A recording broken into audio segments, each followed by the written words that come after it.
case of the Alcácer girls is a crime that happened in 1993, and to this day people are still talking about it. First, because it was in that year when 3 minors were murdered and tortured. Second, because even though the case is closed, it still remains unsolved. And by the end of this video, will you realize the reason behind all of this? And third, because there are 2 versions of this case. One is the official version, which is the most discussed, and the other is the one that tries to tie up the loose ends left by the police officers and officials who were in charge of this investigation. A very interesting case, but it has a background worthy of being discussed, questioned, and shown. Just as it's going to happen in the following video. Before we begin, let me say this channel gives you 10 seconds not from YouTubers, Instagrammers, or streamers promoting themselves. Your 10 seconds today are for Enigmas. This is a channel about mystery, horror, and suspense. Here you will find videos about the black-eyed children, the Arctic cannibals, and the strangest deaths. If you like this kind of content, I'll leave the link in the description. In the early 1960s, the Cold War was underway. The powers on both sides of the ocean feared a massive attack against them, and telecommunications were starting to become more important. Remember that you can watch this particular case uncensored, without ads, even before everyone else. Click the join button below, select membership number 2, Dark Master, and go to the community tab. Now yes, without further delay, let's begin with today's case.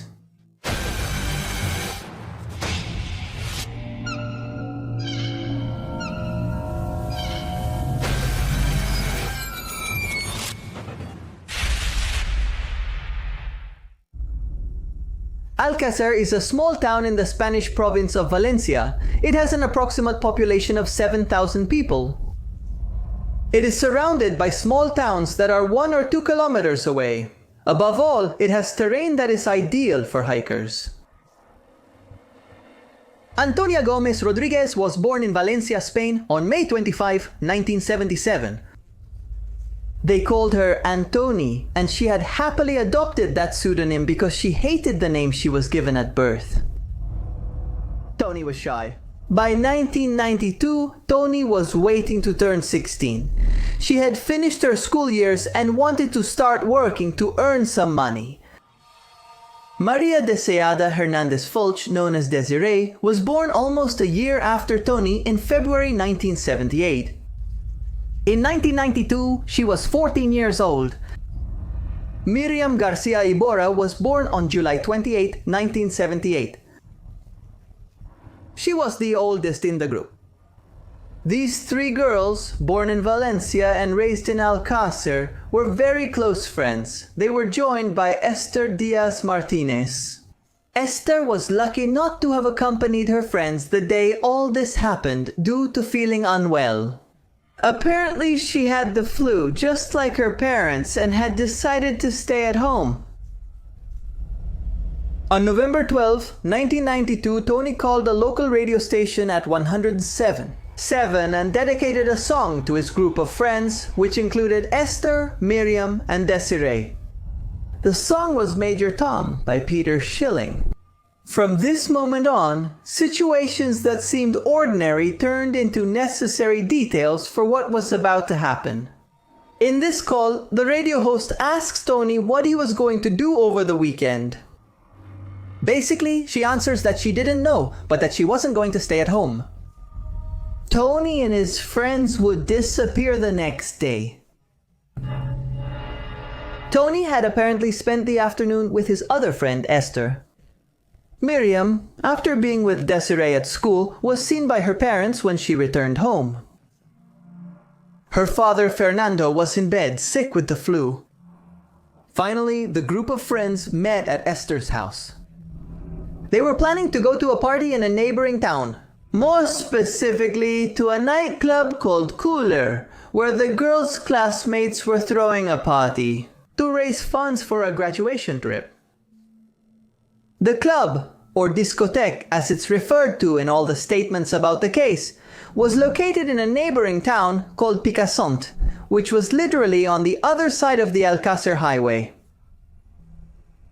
Speculation suggests the three girls were preparing to go to the Cooler nightclub. However, statements made after the events showed that it wasn't really clear what the girls' true intentions were. That Friday night, they left Esther's house around 8 p.m. and were seen by several witnesses as they headed to the nightclub, even though they were seen less than a block away from the club.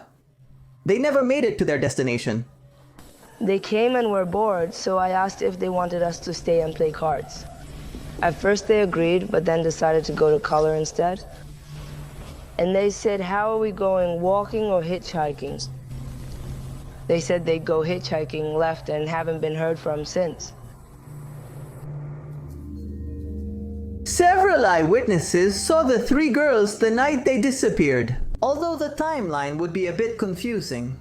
They didn't have any money to spend inside the club. They also didn't have advance tickets or pre-sale to get in. Apparently, the girls were seen by an acquaintance before they left Esther's house. Francisco Antonio Soria knew the girls from school and spoke with them briefly.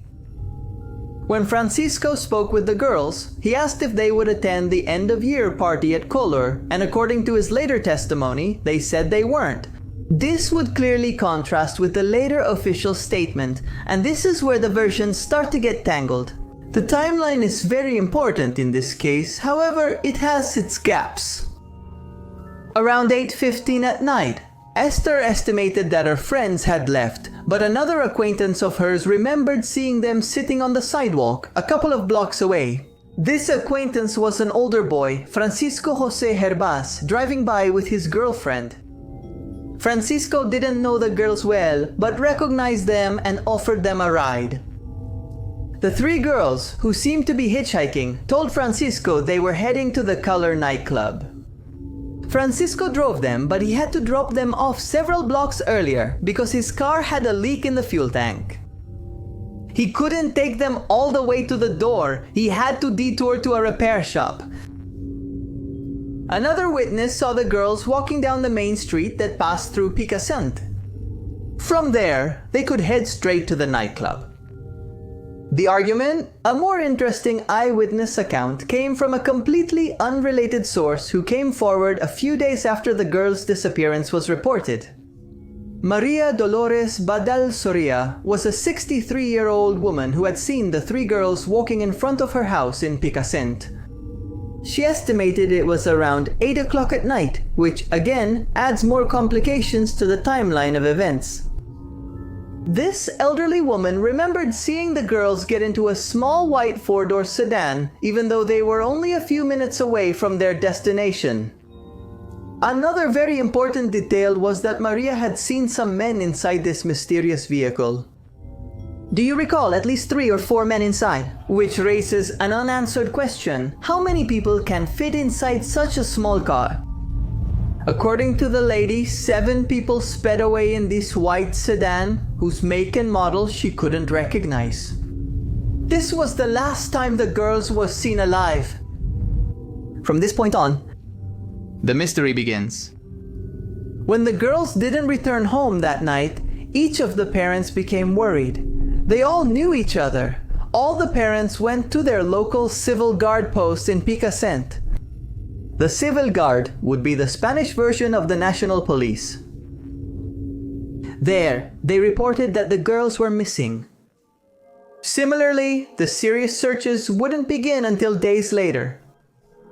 On the morning of Monday, November 16th, the 3 girls still hadn't returned home. Their parents knew that something bad had happened. The girls had never done anything like that before, and they were sure they wouldn't run away together that way, especially considering they had no money or resources to get very far.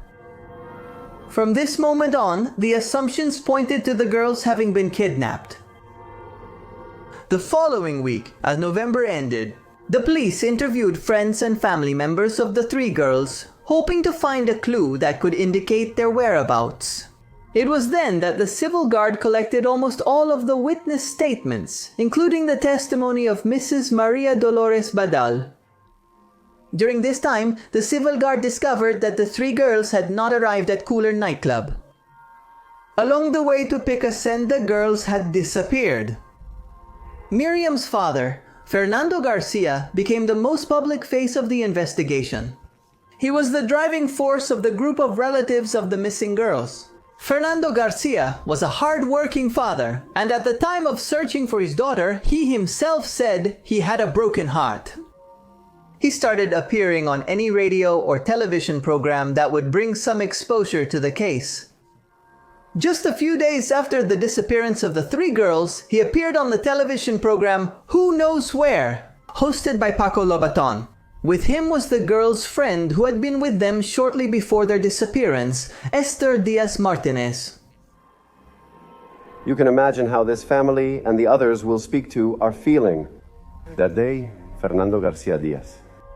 During the entire time the search lasted, we experienced it with maximum intensity, overwhelmed by the collaboration of viewers who provided clues. They were often contradictory, but they came from all over. The witnesses came forward openly and fully identified, with genuine empathy. This program always had the police advice of Esteban Gandara, who was the police inspector specialized in disappearances. And he cross-checked all the information with those responsible for the investigation, as well as sharing it with the families. Mariola Cubos was in charge of covering the case for a well-known newspaper. She perfectly summarized what happened after the program Who Knows Where with the people's empathy. They were girls like any other. They belonged to well-structured, middle-class families from a quiet town. They could have been our neighbors, our daughters, our cousins. It was an environment that everyone recognized. That's why we empathized so much with it. It was the first media bombshell for the private networks, which had much more capacity to absorb this kind of content. But no one had the audiovisual culture of shows like this, and we all lost our minds.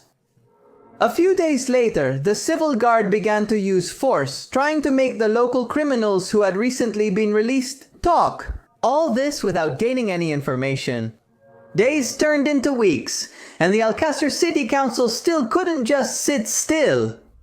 So they printed thousands of flyers with photos of Tony, Seer, and Miriam to distribute throughout the city. Despite receiving tips from all over the country and even expanding the search to areas near Granada and Pamplona, the civil guard was nowhere near finding the girls. In December 1992, the search continued to expand in scope. The Spanish Minister of the Interior, José Luis Corcuera, began to take a personal interest in the case, which was starting to get coverage in the national media. Under his supervision, a group was formed between the Civil Guard and the National Police, an organization that was even compared to the work done by the FBI. This task force became known as Central Operations Unit, the Central Operations Unit. They were based in Valencia, the largest city, close to both Alcácer and Picasen. The case reached Spanish President Felipe González.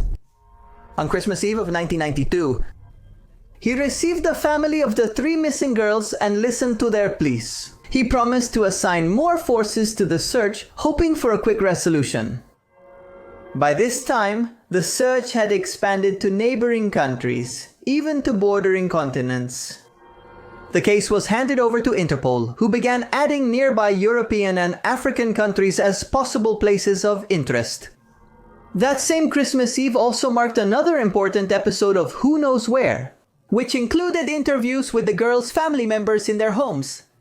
This show, which had initially helped to expand the search on television, was turning into a sensationalist and tabloid center that played with other people's pain, just for the sake of having more viewers. More. Miriam's brother, Martin, who was 8 years old, made a heartfelt plea, handwritten to anyone who might know the whereabouts of his older sister. At this point, Miriam's father, Fernando Garcia, had quit his job and was searching for answers about his daughter full-time.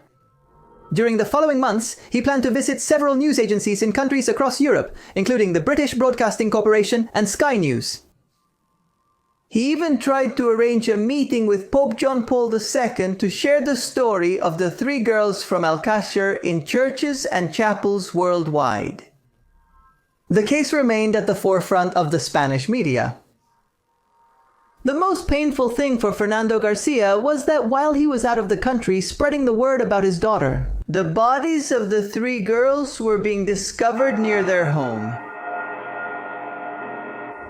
I called the Radio Nacional studios in Valencia and they said, "We can't help now, we're handling the Alcácer girls' case." And I said, "Listen, I'm their father." He asked me, "Didn't you hear anything?" I said, "Well, no. Has something happened?" He said, "Well, they've found 3 bodies." Here is where one of the turning points of the case would come. 2 months after the initial disappearance, the bodies were found in the mountain village of La Romana.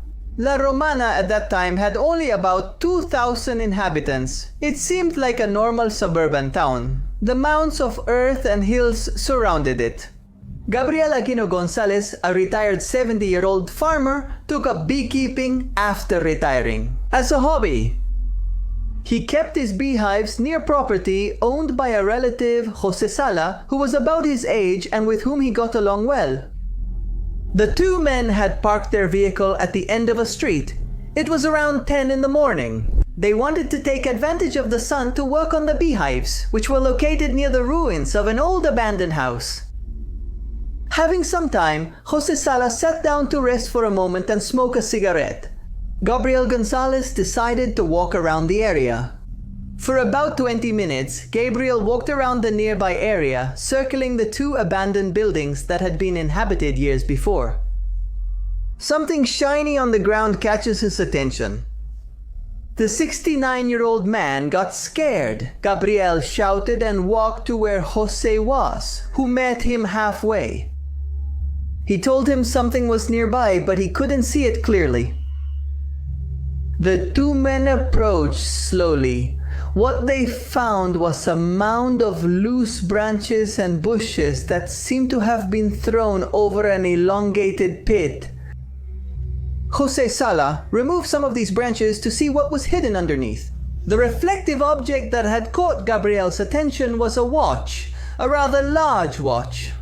Remember this item because it will be part of the private investigation. But Jose discovered that this watch was not alone. Along with it, there was a hand. What Jose Sala and Gabriel Aquino Gonzalez unearthed that day in La Romana would not only bring a mystery within the murder of the 3 minors, the story with homosexuality. How would Spain work, and how would it change the way an entire country would approach this kind of case?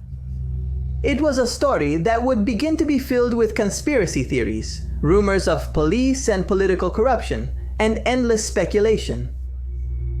From the very beginning, the actions at the crime scene were tainted by incompetence. Not just one person, but the whole team. Judge Jose Luis Bort took several hours to arrive at the site where the bodies were found in La Romana. At that moment, he was supervising the excavation of another body in a neighboring area. Also, when the 2 beekeepers found the well, they thought the exposed hand belonged to a man. No one was in a hurry to get to the scene. The large watch and the alleged man's hand became key elements in the private investigation. That afternoon, Jose Luis Bort arrived at the area along with his court clerk, Angels Fonquayado. Later, she would become relevant and eventually become the judge who would oversee the trial against the main suspect in the case. It should also be noted that on January 27, the Ministry of the Interior had decided to replace the team in charge of the local task force responsible for finding the girls. On the morning of the 27th, the team that had moved to Valencia to supervise the search was sent back to Madrid, and then it was replaced by another squad led by Captain Francisco Bueno. This squad, referred to as the Central Operations Unit, also included Lieutenant Jose Miguel Hidalgo Dominguez, who would share harsh words about the investigation decades after the event. It just so happened that the only day the Central Operations Unit wasn't present, the bodies were found in the area. It was something terrible for the investigation because the excavation of the bodies, which happened without the supervision of this special force, would derail the entire investigation forever. The bodies of the 3 girls, Tony, Desiree, and Miriam, were found in a large pit that had been dug months earlier. They were in the process of decomposition, stacked one on top of the other. Judge Jose Luis Bort declared that the information would remain secret, at least for the time being. This prohibited the two beekeepers from speaking to the media or to anyone else. It stopped anyone from approaching the crime scene without supervision. However, the crime scene was fenced off many hours after the discovery of the bodies, which allowed the integrity of the investigation to be compromised. Now, there is absurd information about the actions of the police officers who arrived at the crime scene when the beekeepers contacted the civil guard. This deserves special attention because it is truly unbelievable. The excavation was carried out almost immediately. No one took photos of the scene or conducted a thorough search before removing the bodies from the well. This is quite strange. In standard police protocol around the world, it's common to take photos of the crime scene before removing the bodies. In this particular case, the police and the first responders decided to manipulate the scene. Before taking any photos, a single independent photo of the bodies was taken, just as they were found. But all you can see is simply a patch of dirt and mud. The person responsible for photographing the crime scene. He later stated that he had to stop doing his job to help his colleagues, who were supposedly tired. And it's understandable if you're trying to dig up a body that's covered by dirt and rocks. But here the hand was already outside, which means that the layer of dirt covering the bodies was only about 5 centimeters thick. And this is another thing that doesn't add up about the officers' work. Continuing with the process, the bodies were taken out of the pit by some officers and the police. Apparently, they would find themselves wrapped in a large carpet. Records would show that several members of the investigative force thought the carpet was blue, but later photos showed it was green or brown, depending on the light. 2 of the girls had been decapitated and their hands were tied with some kind of black rope. However, several items were found with the bodies. The police took photos of these individual items after they were taken out of the well. In other words, it was not possible to visually clarify how they had been found, whether they were discovered underneath the bodies, on top of the corpses, or to the side. These items were then sorted and photographed together, and several of them were not even collected as evidence. Recovered objects. At the scene, there was a large t-shirt that officials believed might have belonged to one of the victims. Also inside and around the well, there was a torn corduroy jacket, 2 black synthetic fibers, a piece of paper with illegible writing, and 2 small pieces of wood found at the edge of the well. A rope that had been found a few centimeters away from the bodies, several hairs and pieces of bone, including a phalanx and several vertebrae. A video game cartridge, random pieces of what appeared to be trash. At the bottom of the well, what appeared to be a spent bullet casing was also discovered. The sad truth is that most of this evidence was placed in plastic bags, where it would remain for an indefinite period of time. In some cases hours, but in others days. To put everything that happened into perspective, George Shiro, a forensic scientist from the Louisiana State Police Crime Lab, stated that under no circumstances, wet evidence should not stay in paper or plastic bags for over 2 hours. Because when wet evidence is sealed in a container, bacterial growth can begin and damage valuable evidence. This would mean that fungi and mold can start to grow, which, as you already know, can permanently ruin forensic evidence. Which unfortunately happened. Within all of these events, one thing was certain. The discovery of the 3 bodies, the body of Tony Gomez Rodriguez, the body of Desiree Hernandez Folch, and the body of Miriam Garcia Iborra. It would forever change Spain. With the brazen process in which the bodies were exhumed, the evidence was collected and the investigation began, as if normality existed. Incredibly, before the day was over, the police were going to arrest a suspect. The 75 days since the disappearance of the 3 girls would see the Alcácer area united in the efforts to find them, and their faces would be posted on almost every corner. The police had to act quickly. Now that the bodies had been found, they needed to find a suspect. The trash found next to the bodies didn't fit into the investigation at all.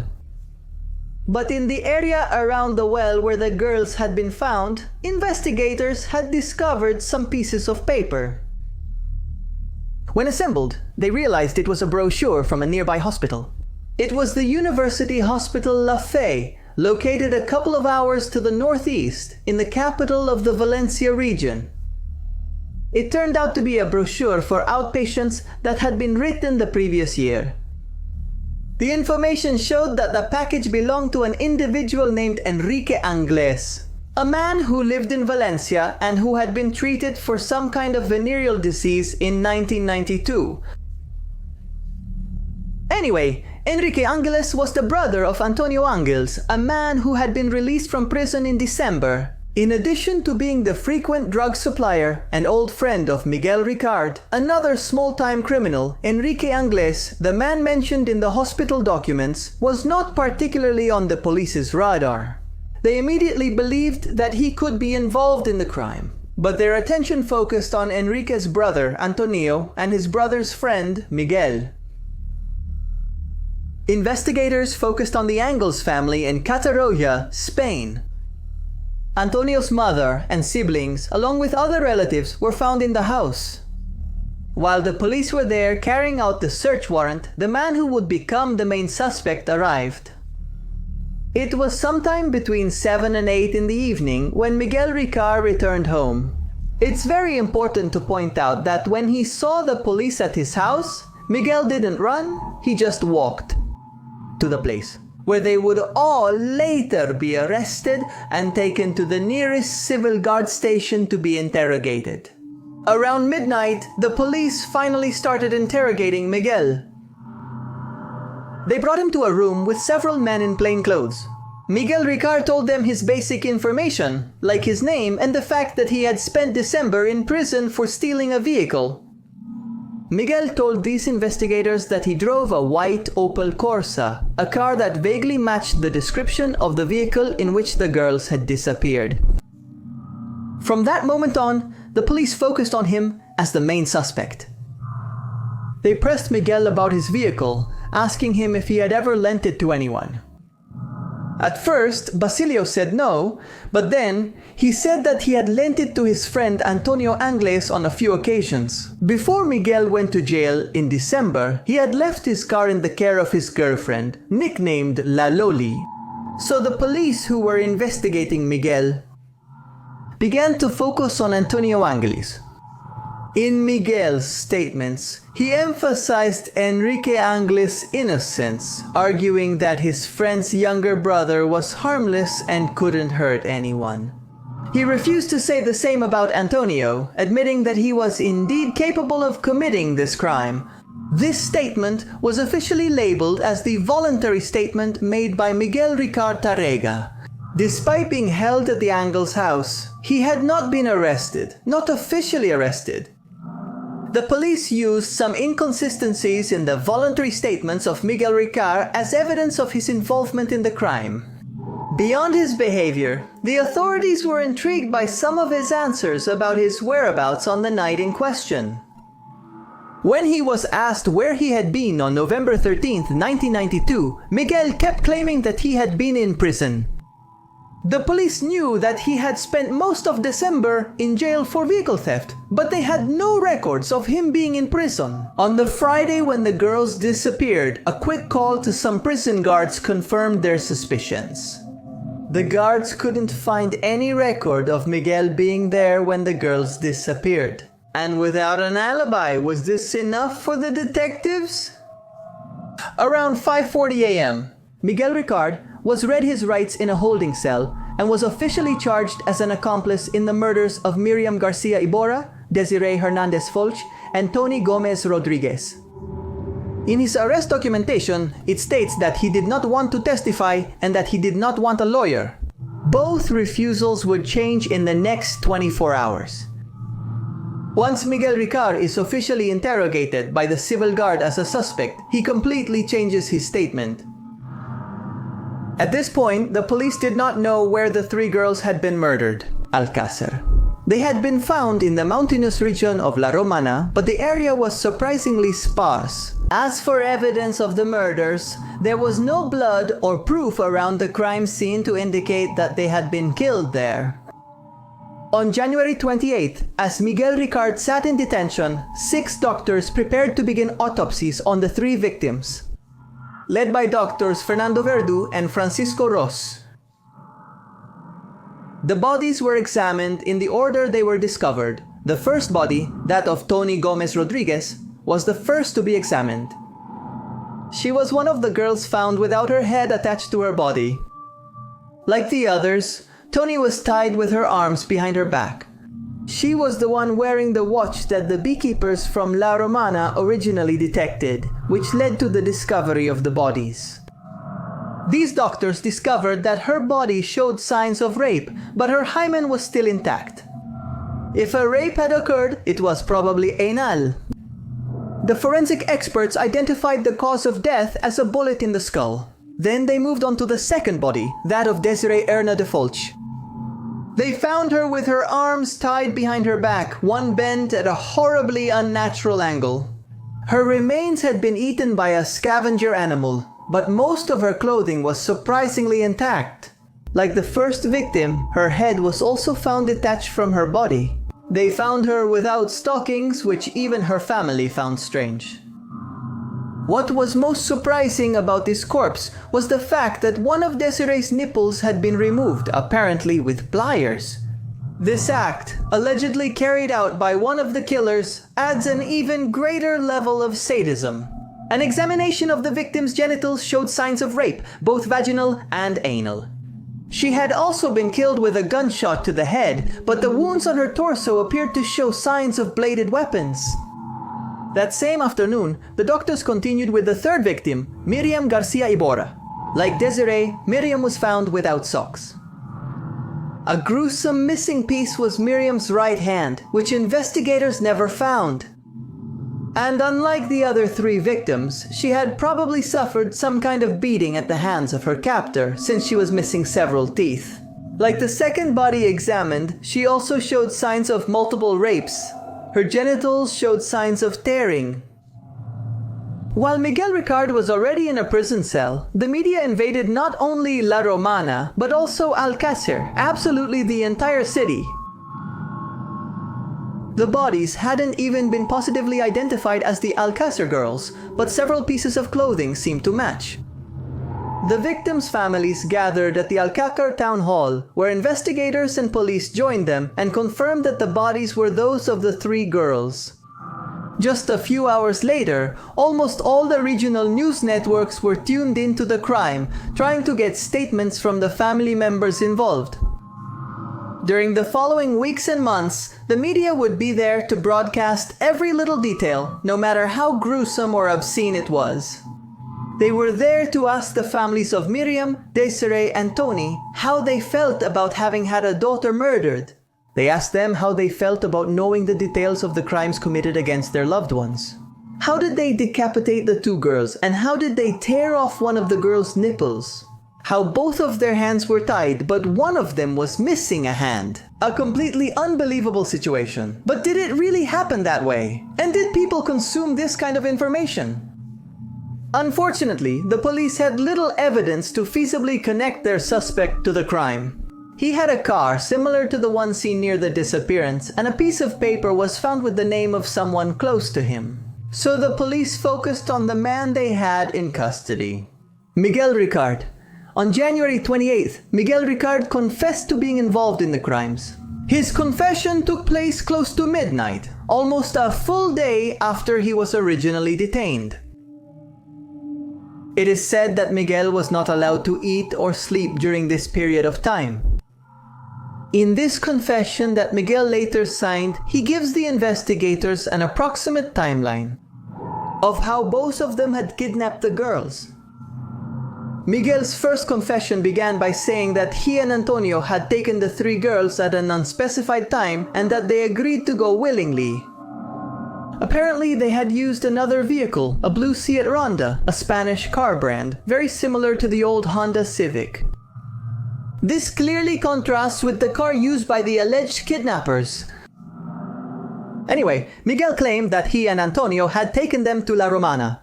During this trip of approximately 2 hours, the girls did not express any concern or defend themselves. A confession that made little sense, apparently given when they arrived at a desolate part of La Romana. Miguel's confession states he had sex with 14-year-old Desiree while Antonio left with the other girls. At this point in the confession, everything is consensual between the girls and the 2 older men. Then Miguel stated that about 20 minutes passed before 3 gunshots were heard in the distance. At this point, the situation gets murky. He never states what happened to Desiree at that moment, whether he killed her or if Antonio came back to kill her. Then, with the 3 girls dead, the 2 men apparently drove to a nearby house to pick up a rug that they used to wrap the girls and throw them into this freshly dug well. Significant details. It was winter, they lacked shovels, and it was pitch dark. This would only be the first confession, which is hard for police and prosecutors to prove. Later, this confession, made 24 hours after his first arrest, completely contradicts his initial statement, which was obtained under torture and abuse by the Spanish Civil Guard. The police had a couple of major problems on their hands, since Antonio Angles had not been officially seen in about a year. In addition, many of Antonio's friends and family members told investigators that he was gay. This meant that the police would try to frame this crime in a different way. Instead of claiming that Antonio had committed the crimes for pleasure, they said he did it because he hated women. Everything was constantly changing. Nothing that was stated was taken with the seriousness it required. After several rumors focused on the Angles house, there was a greater police presence at that place, and they took the entire family in for questioning. According to reports, the police received calls that placed Antonio in several locations in the area. He was seen in a barber shop the day after his near arrest, while Miguel Ricara was in prison. After that, he would be seen all over the area by eyewitnesses. That's how they began to put together the official story, the one about Antonio Angles, the wanted fugitive, staying ahead of the police for more than a month. On February 5th, a week after the arrest and confession of Miguel Ricara, the police declared that they had lost track of Antonio Angles. To this day, he has never been found. While the search for Antonio Angles continued and began to expand to neighboring countries, putting Antonio on Interpol's radar, the detectives started to put even more pressure on Miguel Ricara to get more information. Miguel confessed, but he left out some raw details such as, for example, where the girls had died, exactly how they had died, and how the events had happened. Most of these details came out after the first autopsy, which left out many details, and Miguel would claim to have been beaten to make him confess, based on what the police knew at that time. A clear change was that Miguel's confessions shifted dramatically when the reports from the second autopsy became known. They knew the girls had likely been raped, tortured, and murdered during the ordeal. But during the first autopsy, the team in charge of examining the bodies had done something unthinkable.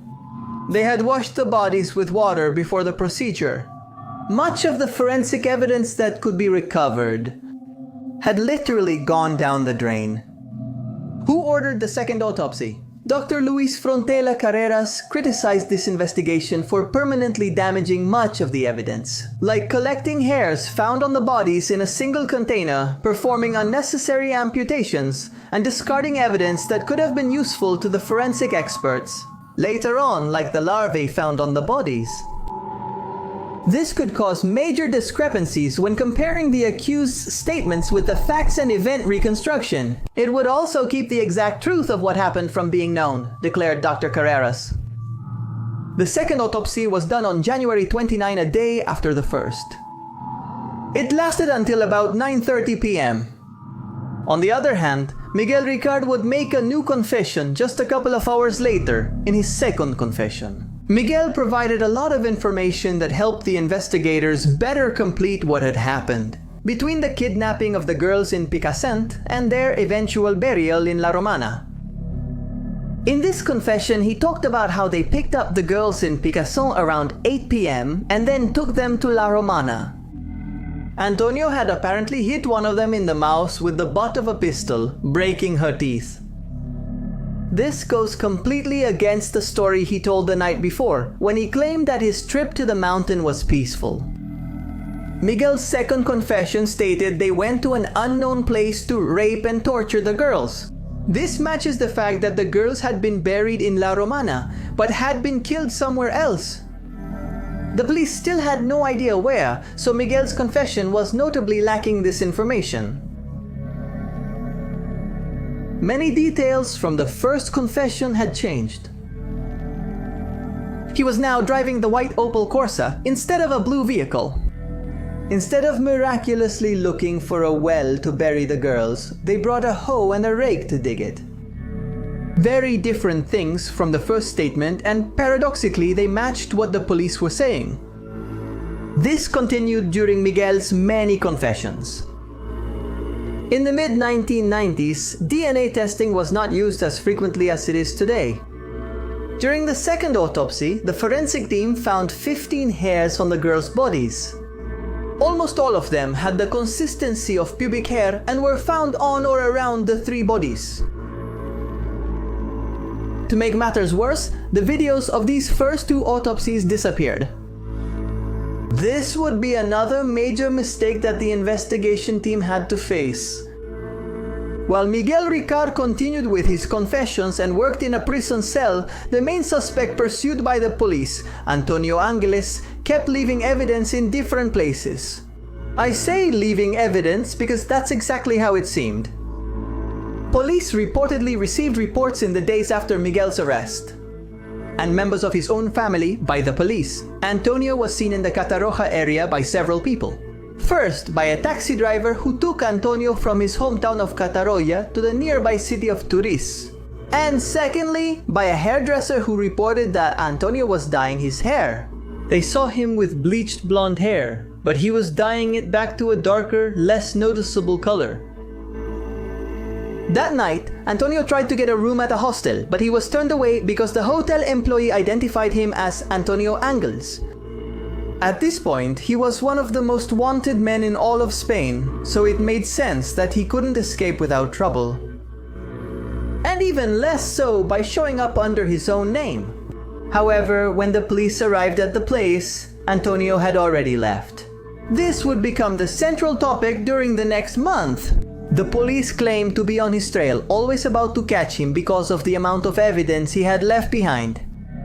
But he was always one step ahead of them. After he was supposedly turned away from the shelter in the northern part of Turiz, Antonio would head to a place he had often shared with his brothers and Miguel Ricard. The reporters called this place a hideout. Later, the police would theorize that this was where the three girls had been tortured, raped, and murdered, although no physical evidence linked them to the place. On February 6th, just one day after the police claimed to have no idea where he was discovered by a truck driver at the Sativa station, located in Valencia. Apparently, he had changed his appearance. Instead of being neat and tidy, he was sporting a scratched face and a week's worth of beard. He had also become aggressive. From then on, rumors spread that he would travel as a stowaway in semi-trailer cargo containers. Several theories and unfounded statements appeared, which only prolonged the days of searching. In one place, they found Antonio's belongings, but that was all. Many investigators theorized in the following years that this was just another attempt by the police to frame Angles for the crimes. The photos taken by Antonio himself seem to have been placed at the scene. This went so far that the press had what was supposed to be the most recent photo of him. He had bleached hair, and the rumors linked him to a photo of a male model. In South America, more precisely, an Argentine model who looked like the criminal. Nearly a month passed and police still searched for the fugitive, as everything became a myth. The last known fact was, he escaped as a stowaway on an international ship. The crew had discovered him as they were approaching Ireland, and that's when Antonio apparently jumped from the ship into the ocean. All of this was stated reliably, nothing made up by the press. Maybe it was made up by the authorities, but not by the press. Rumors have followed the Angles family for decades, and theories have emerged that Antonio has been seen in Brazil and even in Miami, Florida. Meanwhile, it would be years before Miguel Ricard faced a judge for the brutal charges against him. Miguel clarified that the weapon he had brought was a 9mm pistol that Antonio had obtained illegally and used in a series of robberies. The weapon was impossible to trace and was also linked to other violent crimes. During this confession, Miguel provided a more detailed account of the assaults on the three girls, which apparently took place in the nearby abandoned ruins where the bodies were discovered. The civil guard suspected the Los Angeles brothers' hideout in Catarroja was where the murder occurred. But at this point, an inspection of the place did not provide any evidence that a crime had occurred there. Therefore, it seems that they began to settle for Miguel's confessions that the murders had taken place in these ruins. It's important to note that during this confession, cracks began to appear in the story that had been woven by Miguel's previous statements. He claimed that, after helping Antonio kidnap the three girls and take them to La Romana, he was present during the brutal rape and abuse. During this period of time, the three were tied up and raped not only by Antonio, but also by Miguel, who was allegedly forced by Antonio at gunpoint. When he was unable to perform sexually, Antonio used a stick to abuse the victims. Then they went to the city of Catadau, visited an establishment known as El Parador, where they ate and had something to drink, and then returned to the ruins of La Romana, where the girls were still alive, tied up, and held captive. The statement, blunt and cold, recounts how Miguel and Antonio used a pickaxe and hoe to dig the hole where the three victims were buried. Chief Prosecutor Enrique Beltran found it interesting that Miguel claimed to have visited the bar that night. According to Miguel's own confession, it placed him physically closer to the scene of the crime, but it also confused the timeline.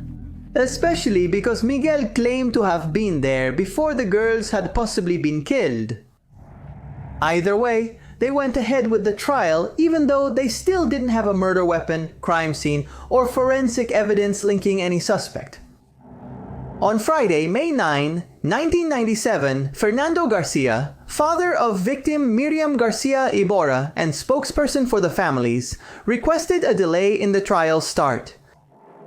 This happened just a few days before the trial was set to begin, but Fernando pleaded with the courts to delay it to allow for more DNA testing. At this point, Fernando had become involved with the prominent criminologist and author of the book True Crimes, Juan Ignacio Blanco, who had hosted talk shows dedicated to criminal cases and worked on articles for various newspapers covering the same topic.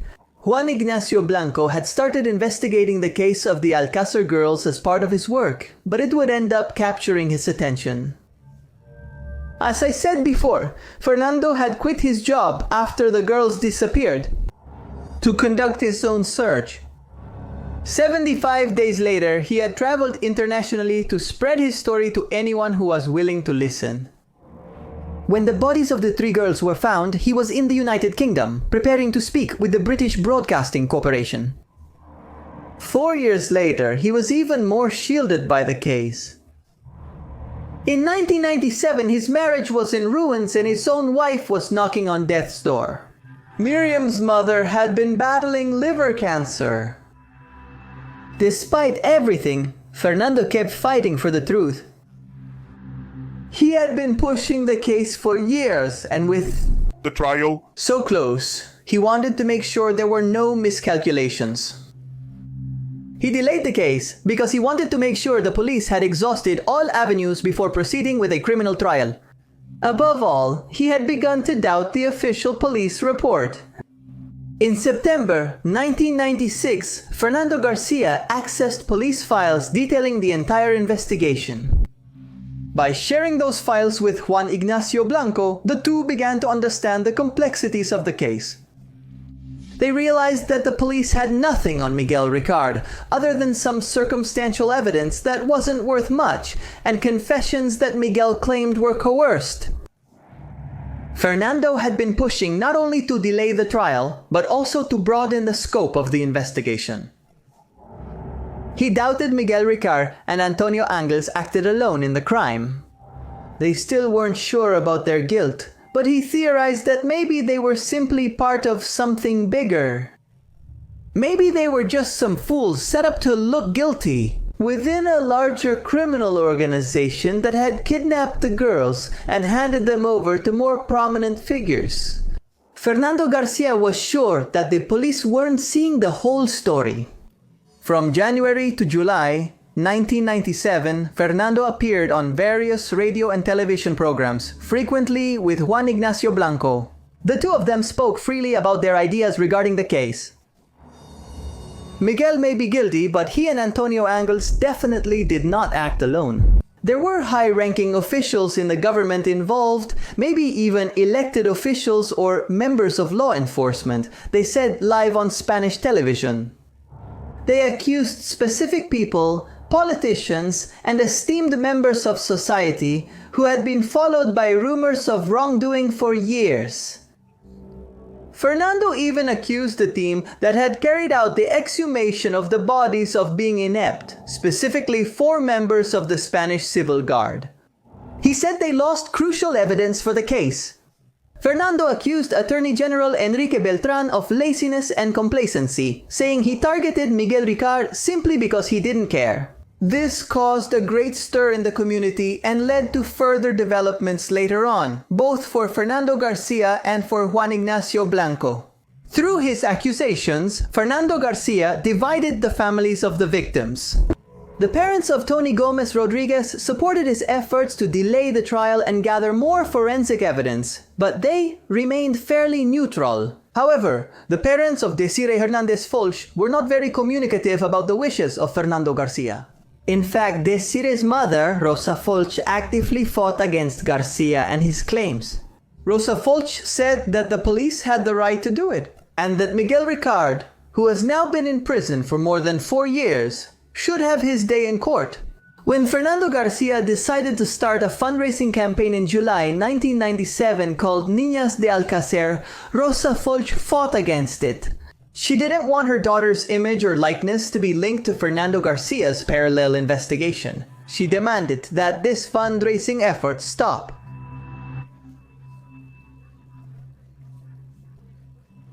Together with Juan Ignacio Blanco. Later, when Blanco published What Happened in Alcácer, all the keys to a triple murder that shook Spain. This caused a lot of controversy, so much that the book was withdrawn from circulation by order of a judge.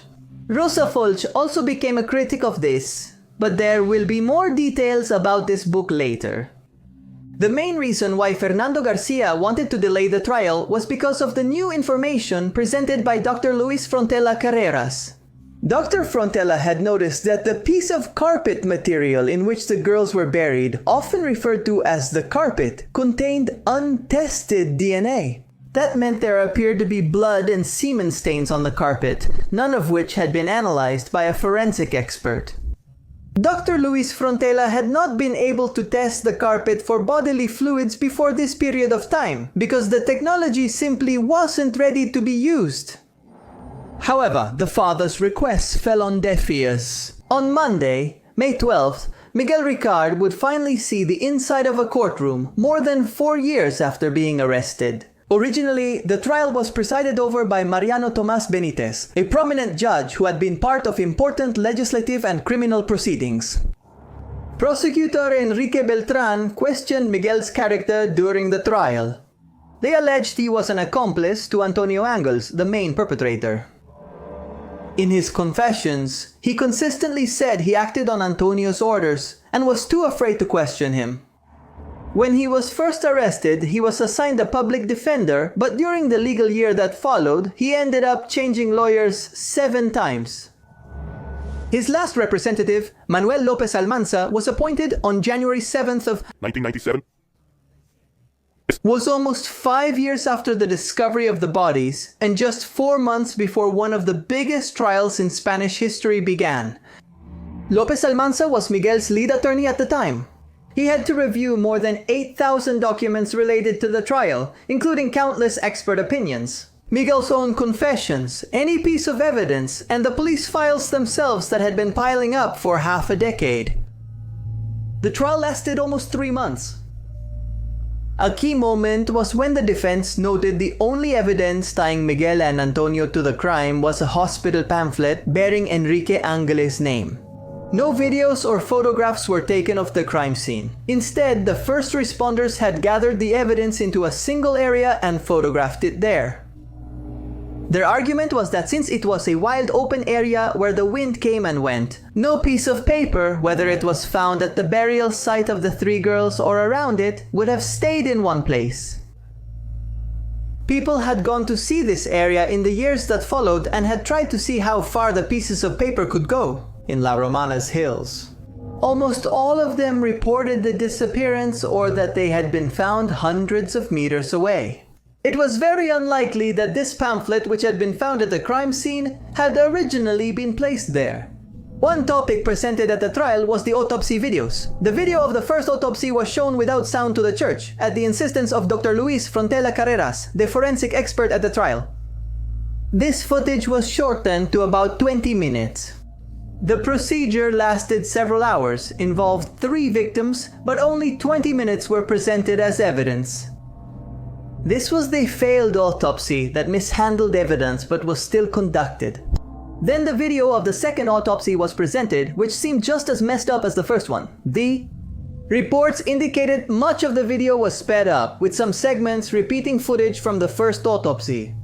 That said, much of this information was secondhand, passed on by those who were behind those closed doors to witness the videos. The autopsies were almost all physical evidence. Without them, the prosecution had nothing for their case. Then, Miguel's confessions were staged to build the prosecution's case. Enrique Beltran handled the various confessions and used them to show how unreliable the defendant was. His statements kept changing, with something new added in every testimony. Miguel openly stated that the confessions had been obtained through coercion, and that the civil guard had threatened him and his daughter. But that seemed to have little impact on the judge and the jury. The trial ended July 30, 1997. The public eagerly awaited news of Miguel Ricard's fate, which took over a month to emerge. 36 days later, on September 5th, 1997, Judge Mariano Tomas Benitez sentenced Miguel Ricard to 170 years after the prosecution proved his guilt. The various crimes for which he was found guilty were kidnapping, murder, rape, sexual assault, illegal possession of a firearm, and covering up the crime. The lengthy sentence, written by Judge Tomas Benitez, also did everything possible to bury the efforts of Miriam's father, Fernando Garcia, to delay the trial and conduct a simultaneous investigation to find more suspects. Fernando had started becoming an outspoken critic of the investigation. After gaining access to the police files in the second half of 1996, he realized how little evidence the police had against Miguel. The trial, in which they presented all possible evidence of his guilt, proved it. His alliance with Juan Ignacio Blanco, the criminologist and expert in real crimes, would not end soon. Instead, Fernando gave the police files to Juan Ignacio Blanco to use, an upcoming account of the case which would come to fruition a year later. The book, What Happened in Alcácer, was published in May 1998. It became an incredibly divisive topic, as it included details found in the police case files, including photos of the 3 bodies, several pieces of evidence that had not been published, and it was a harsh criticism of the prosecutor's case. Rosa Folch, Desire's mother, had criticized Fernando Garcia for years. She had opposed him, and after the book's publication, sued the author. In August 1998, the Spanish government got involved and ordered that all copies of the book be withdrawn and destroyed. Some copies can still be found. One should ask, why did the Spanish government feel the need to be so harsh with the ban on this book? After all, there was no court case to decide the fate of the book. Rumors had constantly followed Rosa Folch that she had reached an agreement with Juan Ignacio Blanco for a sum of money, but the amount had not been revealed. In 2000, 2 years after the book was removed from shelves, Juan Ignacio Blanco was fined nearly $1 million for his accusations against the Attorney General, Enrique Beltran. Besides the fine, he had to pay Beltran $1 million. He would later claim to have donated the proceeds to fundraising efforts in the area. Beyond the internal conflicts, the parents of the 3 victims struggled to move on after the brutal murders of their daughters. Fernando Garcia, the family's unofficial spokesperson, became a widower a year after the trial. His wife, Matilde Iborra, the mother of Miriam, died in 1998 from liver cancer.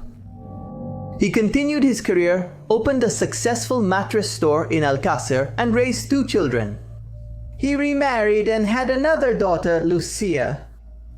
Rosa Folch, Desiree's mother, also became a widow.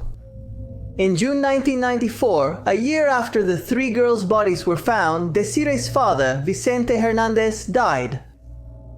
Rosa kept working and living alone. Fernando Gomez and Luisa Rodriguez, Tony's parents, avoided being the center of attention.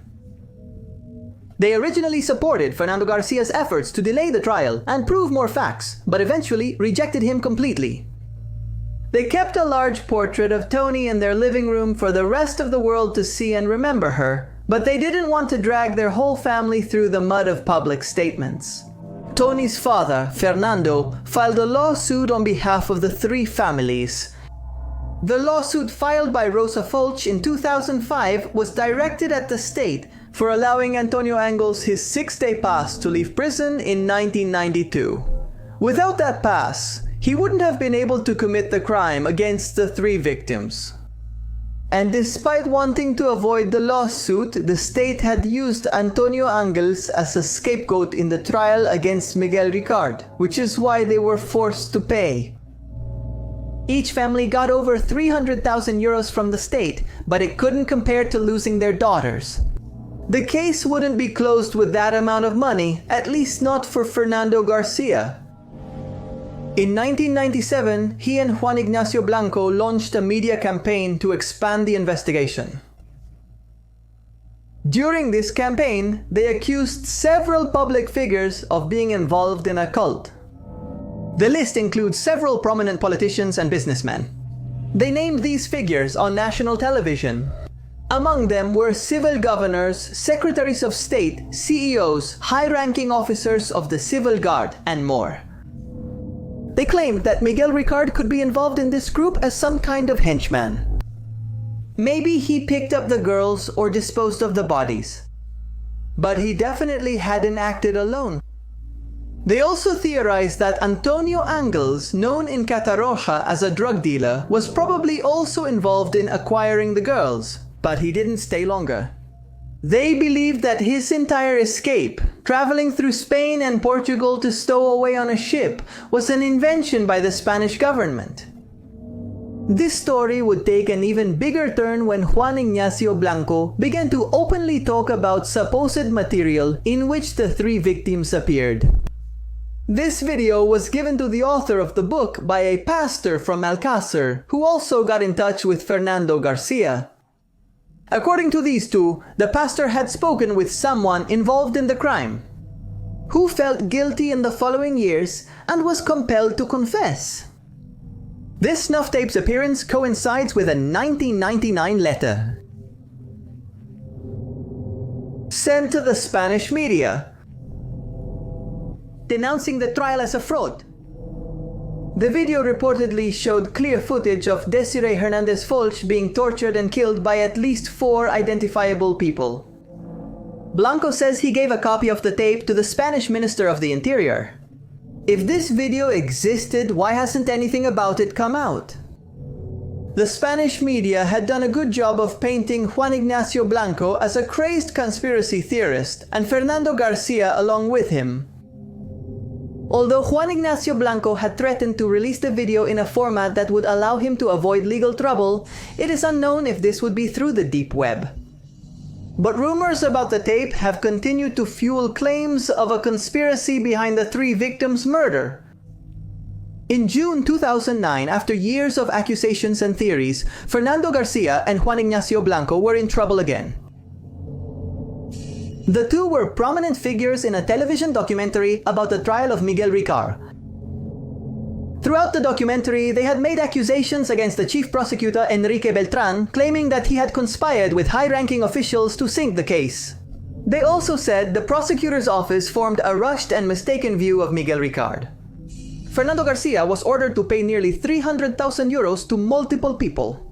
4 members of the Civil Guard received 30,000 euros each. 4 forensic doctors received the same amount, and Enrique Beltran himself received 30,000 euros. Here, the case took another dramatic turn.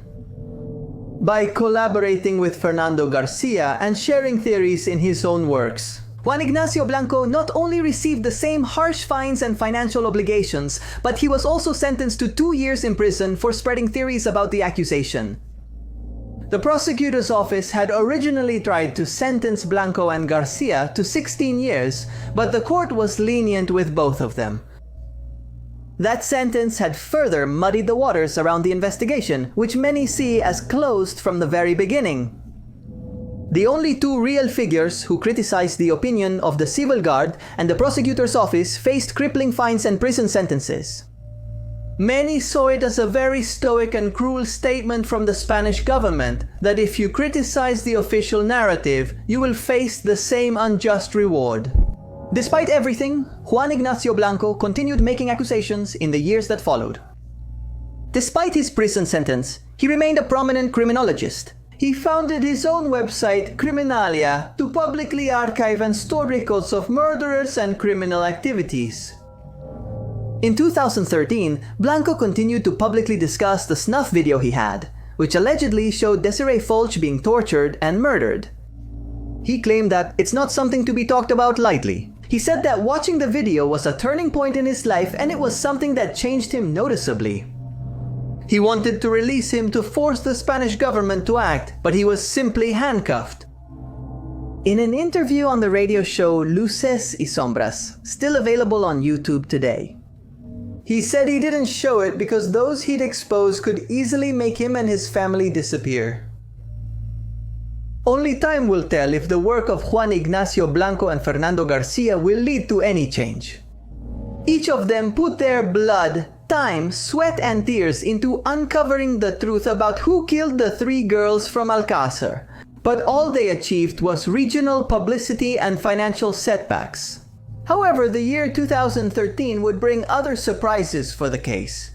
Could Miguel Ricard be released? Before I tell you how Miguel Ricard became a free man, I need to briefly explain the Parrot Doctrine. Spain is in the European Union, which has various laws about sentences. Prison. Basically, for decades, the maximum time a Spanish prisoner could spend in prison was 30 years. But in the 1990s, after the conviction of a terrorist named Henry Parrot, Spain reserved the right for violent offenders to serve their entire sentence in prison. For Miguel Ricard, this would mean that he would spend the rest of his life in prison. But in 2013, a Spanish inmate took this case to the European courts, which ruled against Spain. Basically, they declared that physically keeping an inmate for more than 30 years was cruel and unusual punishment. If there was an end in sight for a sentence, inmates could become rebellious, violent and cruel, not only with each other, but also with the staff responsible for their well-being. This meant that in October 2013, Spain had a real problem on its hands.